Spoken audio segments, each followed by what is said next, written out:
has to be one of the most frustrating parts about being a college student? It's those assignments that you receive from professors that say, do this, but then they don't teach you how to do it. Now, lucky for you, I've made it my life's work to tackle these topics, and so while you may not have a professor that's great at teaching you all the things, what you do have is YouTube, and right now you have me. And so today, I want to talk about how you can create APA formatted table of contents. And the good news is that this actually isn't that hard to do. So, what do you say we get to it?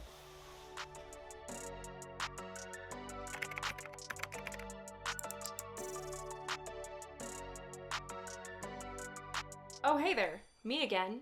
So, remember when I said,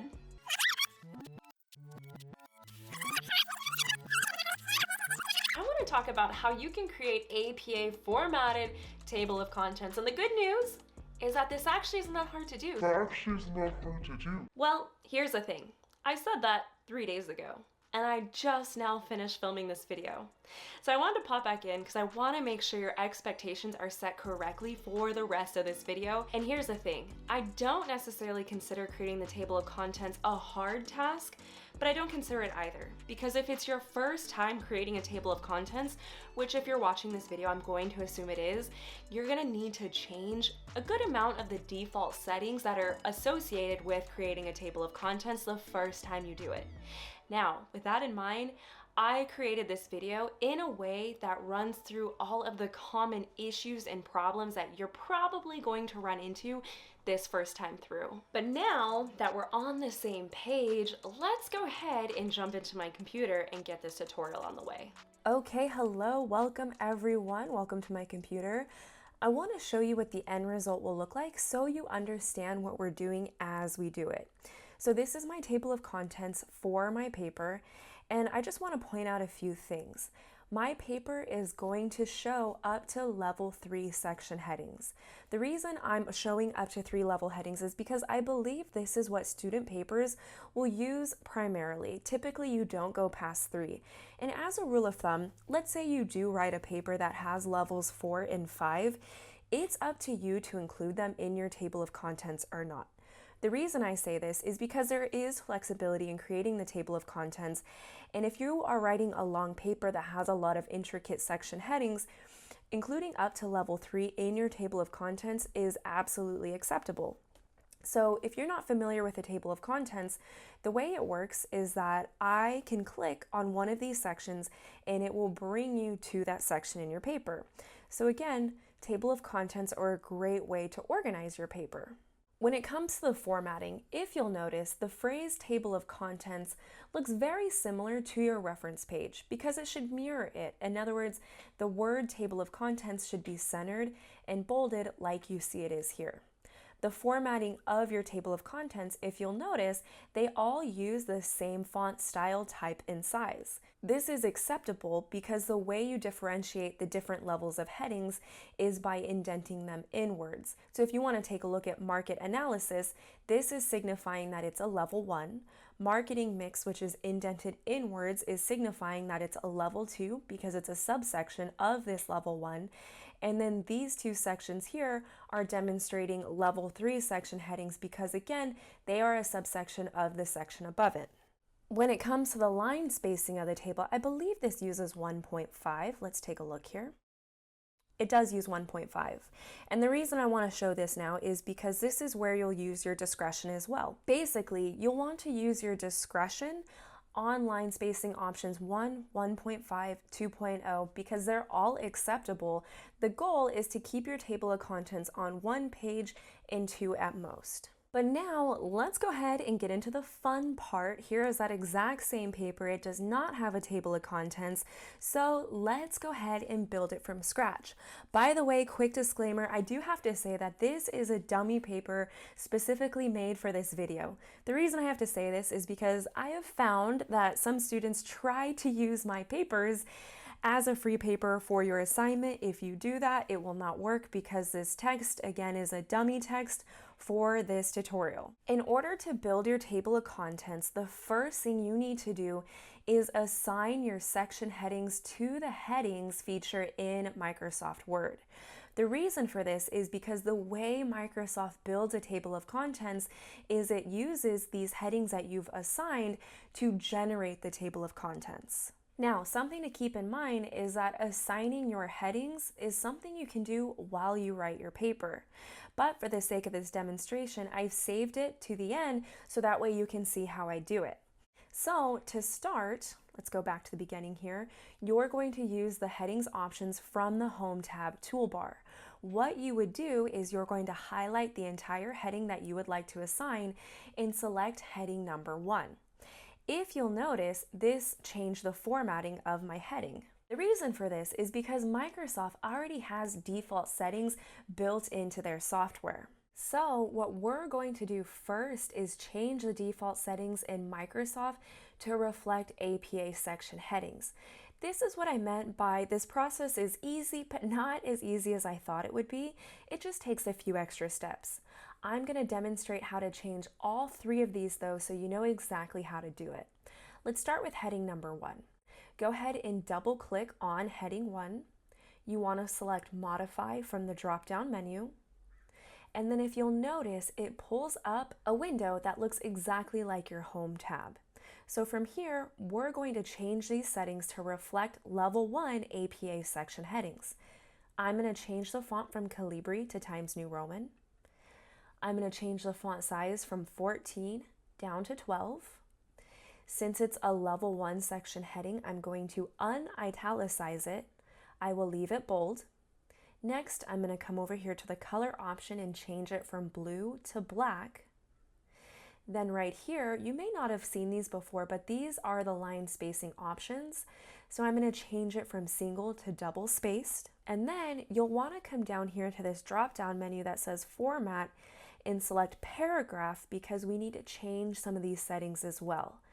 Just as you would check this box for don't add space between paragraphs of the same style to set your line spacing, you need to make sure it's selected here. And then right here, if you'll notice, there's numbers in the line spacing option. We need to set these back down to 0 as we would for the rest of our paper.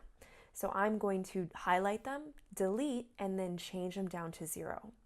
Once it looks like this, you want to ensure it's double spaced.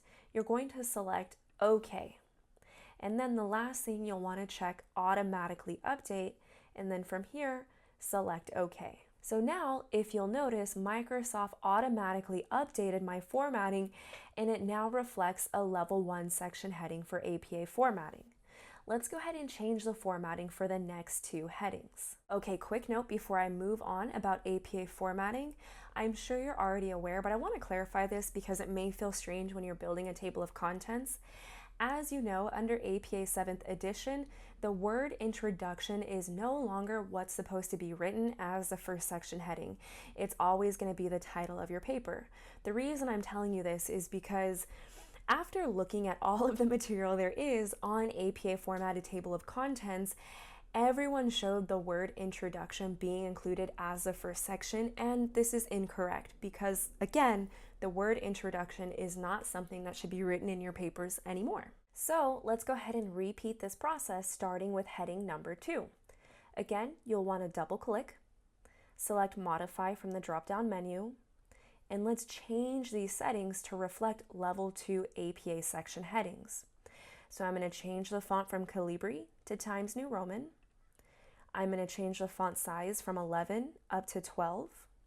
It's already bolded, so we're going to leave that. Let's go ahead and change the color from blue to black. It's left aligned, so again, we're going to leave that as well. Coming over here to the line spacing options, you want to make sure you select double space. And then again, you want to come down here to the drop-down menu where it says Format, and you want to select Paragraph. Make sure don't add space between paragraphs of the same style is checked. It is, so we're going to leave that. We want to change down these spacing options from 16 to 0. You want to change 6 down to 0 as well. It's already on double space because we select that previously, so we're going to leave that. Go ahead and select OK. Make sure automatically update is selected. Again, select OK. And let's repeat this process one more time for the level 3 headings. We're going to double click, select modify. We're going to change the font from Calibri to Times New Roman. We're going to change it from size 10 up to a size 12. It's bolded and italicized, so we're going to leave these two settings alone. We're going to change from blue up to black. Again, you want to make sure it's double spaced to reflect APA line spacing. You want to come down here from format to paragraph. Make sure these settings are set correctly. This box is checked, so we're going to leave it. We want to remove this line spacing to 0. Double is selected. Great, so let's hit OK. Make sure automatically update is checked, and then select OK. So now what's really nice is I can go through my paper and assign these headings to my section headings, and the formatting will not change every time. This is why I highly recommend to take the extra minute and change these default settings, because what's nice is that Microsoft will save these, so when you reopen a new document, those settings will automatically be there. So you understand what I'm doing is I'm simply going through my paper. For example, this is an APA Section 2 heading, so I'm coming up here to the toolbar and I'm selecting heading number 2. I'm going to come down one more. This is a level 3 APA section heading. I'm going to assign heading number 3, and as you can see, the formatting stays the same. Now, what I'm going to do is go through my paper and assign section heading to all of my headings. I will be back in a second. By the way, how many times did I say headings in that section? Okay, I'm back. I wanted to make a quick note. As you notice, I'm almost at the end of my paper. Something that I would just like to make a note for anyone that has this question. Yes, you want to include your reference list in your table of contents. So I'm going to set this as a level 1 section heading. Okay, but now let's go ahead and go back to the top of our document. The next step you want to do is insert, sorry if this is making you dizzy right now, it's making me dizzy. Okay, the next thing we want to do is insert a page break, because we want to make sure we have a full blank page between our title page and the start of our text. The reason being, as you saw at the beginning of this video, your table of contents is the first thing that should come immediately after your title page. If you write an abstract, this is still true. No matter what, your table of contents will start on page 2. So to insert a page break, come up here to the ribbon, select the Insert tab. From here, you'll see this Pages drop-down menu, and what you'll do is select Page Break. Now we have a full blank page between our title page and our text. All right, showtime. Let's go ahead and insert our table of contents. Pro tip, be sure your cursor is at the top of your blank page, because wherever your cursor is where your table of contents will go. Okay, so we're gonna listen to the pretty lady. We're gonna make sure our cursor is located at the top of our blank page in the center, because that's where we want our table of contents to go. So now we're going to insert our table of contents. And in order to do that, you need to select the References tab from the toolbar. Oh my goodness, I don't see the References tab. How can I get that on my toolbar? Well, lucky for you, I purposely did this because I know some of you will run into this problem. What you want to do is select this drop-down menu to customize the toolbar. From here, you're going to select More Commands. You want to make sure to check the ribbon option. And then from here, if you scroll down, you'll notice that References is not selected. So you'll select it, hit Save. Microsoft will take a second, X out of this, and then boom, I now have the References tab, which I'm going to select, and here is our Table of Contents option. So what you'll want to do is select the Table of Contents drop-down menu. Now, if you notice, Microsoft has these templates set for you off different formattings for different table of contents.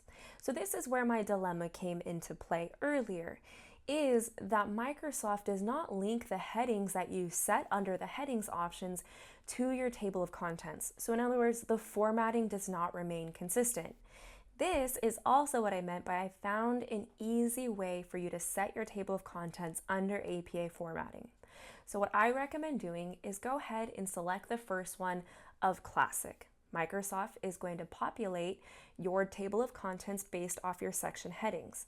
Now, if you notice, this does not follow APA formatting. Don't worry, because now I'm going to show you the easy way to format this. Okay, so we're simply going to manually modify this table.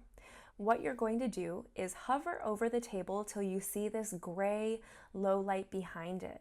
You want to make sure your mouse is the cursor key, and from here, go ahead and highlight Table of Contents because we're going to start with the formatting of this first. Go back to the Home tab and let's change Table of Contents to reflect APA formatting. So let's change the font to Times New Roman. We're going to bring it to size 12. It's already bolded. We're going to leave that. And let's go ahead and center Table of Contents in the middle. And then lastly, you want to change the font from blue to black. All right, we're halfway there.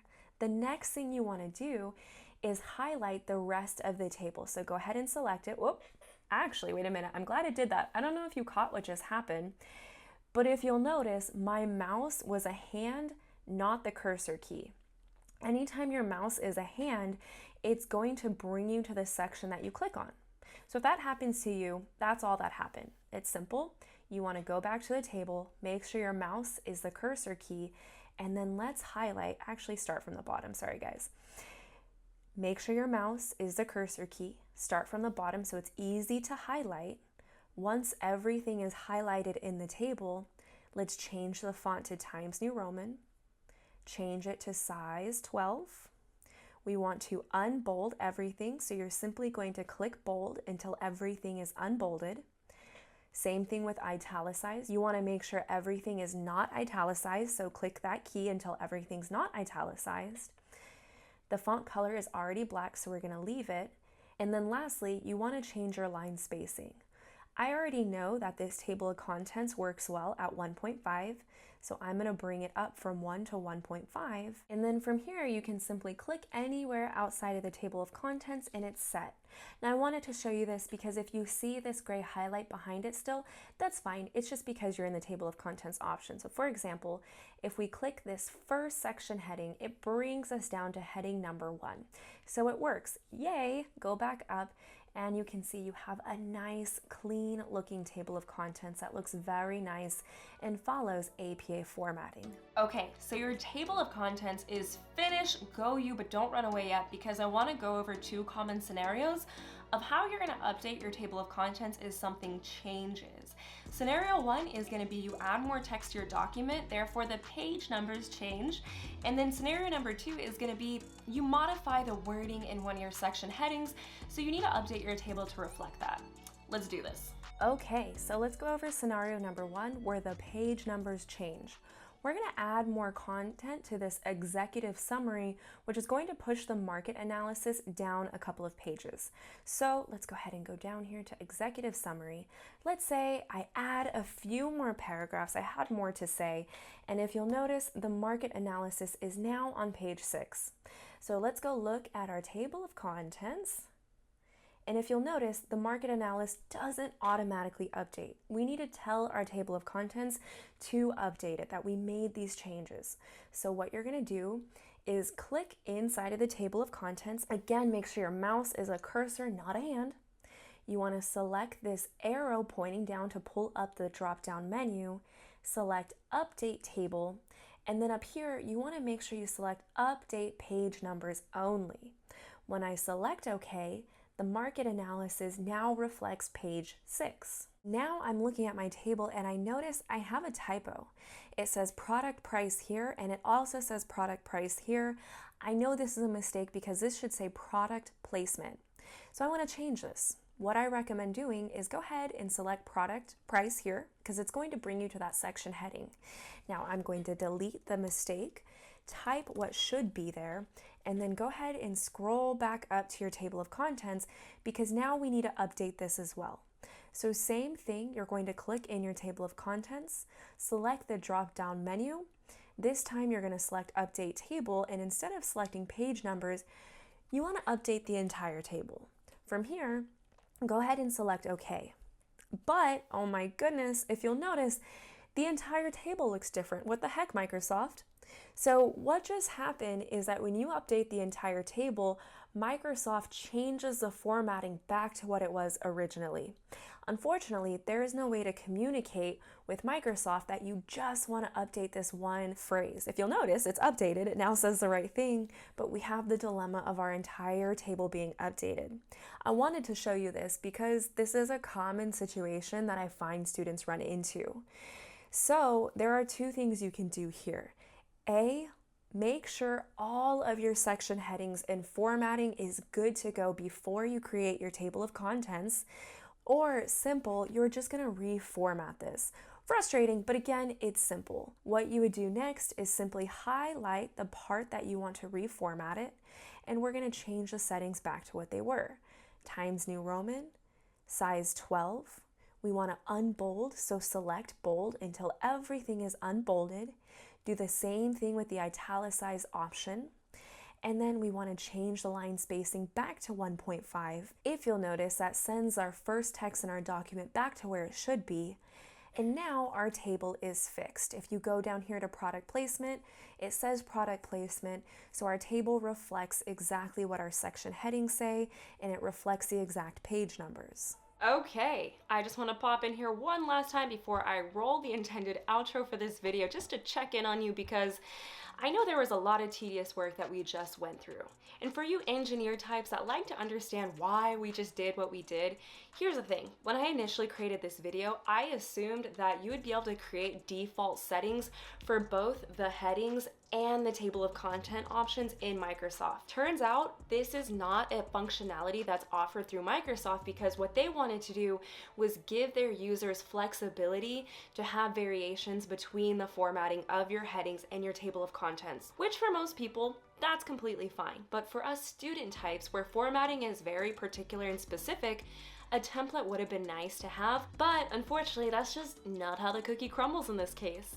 Like I said before, you have those default settings for your headings, so that's nice, but every time you create that table of contents, please know that you're just gonna have to manually update the formatting. Anyways, let's roll the outro. But the good news is that's it for today. Let me know what you thought. If you have any questions that I didn't cover in this video, feel free to ask me down below. I really do my best to answer all of you guys, because like I said at the beginning of this video, it is frustrating when you're assigned something and you don't have direction. So in all seriousness, I am here for you for that reason. But as always, be sure to give this video a big thumbs up, share it with your friends, and of course, subscribe for more videos like this every week. And also, your subscriptions really help me out, so I appreciate you guys. Thank you.